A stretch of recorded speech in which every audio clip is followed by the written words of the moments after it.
Hello. In today's video, I will talk about the Eight of Wands.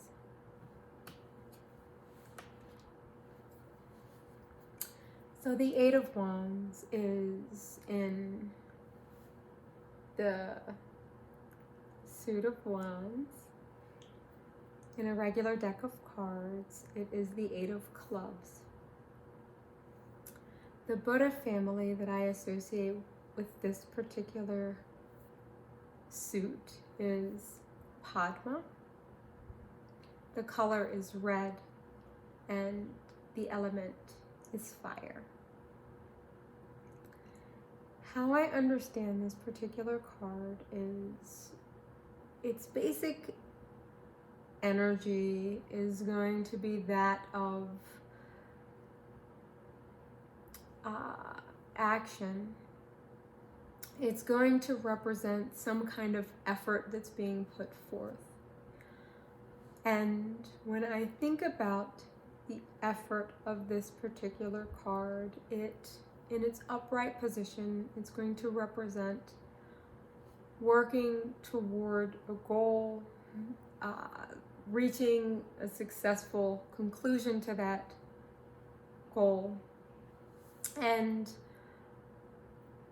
when it arises in a reading, it's not just talking about reaching the goal, but it's talking about this effort has been put forth toward whatever this goal is that you're trying to reach.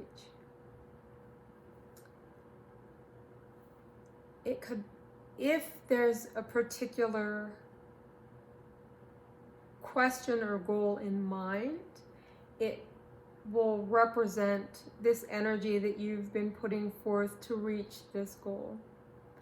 If there's no particular goal in mind, if it just comes up in a general reading or there's nothing that you've been working toward, it's going to represent just this effort that you're putting out.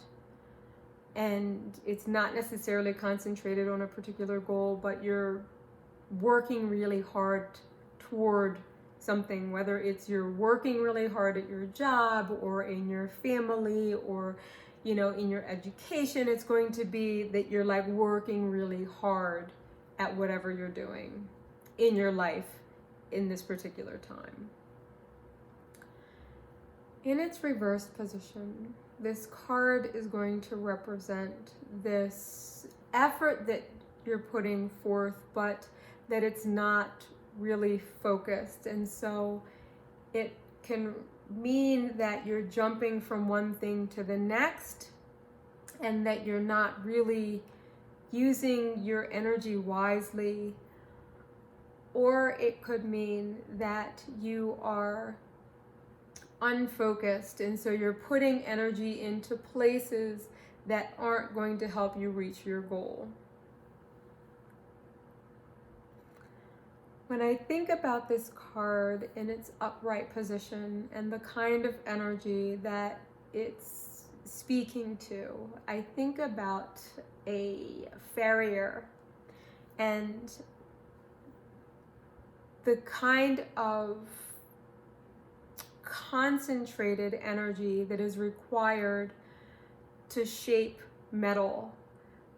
If you were to create a horseshoe and shape a horseshoe for a horse that you're going to shoe, there's this need to have this concentrated fire on that metal, on that piece of metal, in order to shape it.